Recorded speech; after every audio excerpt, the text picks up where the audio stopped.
in which I pile up wood and go on with winter. Now I am almost to that snowstorm. The morning after I had the awful thought about the wood, I got up early. I was glad to hear the nuthatches and chickadees. They gave me the feeling that I still had time to chop. They were bright, busy, and totally unworried about the storms. I shouldered my axe and went out. I had used most of the wood around the hemlock house, so I crossed to the top of the gorge. First, I took all the dry limbs off the trees and hauled them home. Then I chopped down dead trees. With wood all around me, I got in my tree and put my arm out. I made an X in the needles.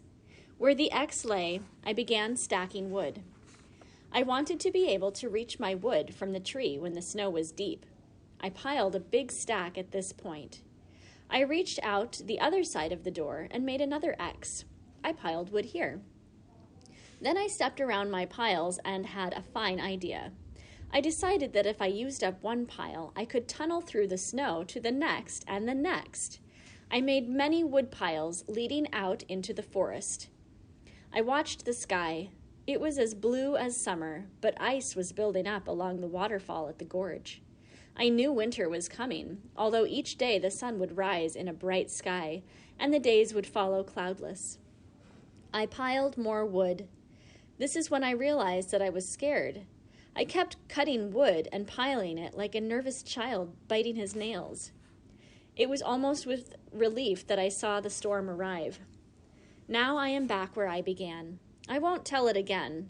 I shall go on now with my relief and the fun and wonderfulness of living on a mountaintop in winter. The bear and weasel loved the snow and was up and about in it every day before Frightful and I had our breakfast on those cold mornings. I would eat mounds of it on my hard acorn pancakes, which I improved by adding hickory nuts. With these as a bracer for the day, Frightful and I would stamp out into the snow and reel down the mountain. She would fly above my head as I slid and plunged and rolled to the creek. The creek was frozen. I would slide out onto it and break a little hole and ice fish. The sun would glance off the white snow, the birds would fly through the trees, and I would come home with a fresh meal from the valley. I found there were still plants under the snow, and I would dig down and get teaberry leaves and wintergreen. I got this idea from the deer, who found a lot to eat under the snow.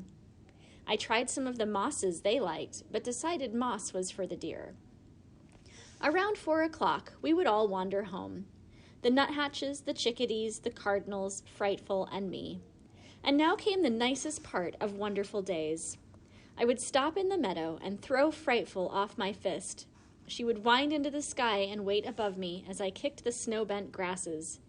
A rabbit would pop up, or sometimes a pheasant. Out of the sky, from a pinpoint of a thing, would dive my beautiful falcon.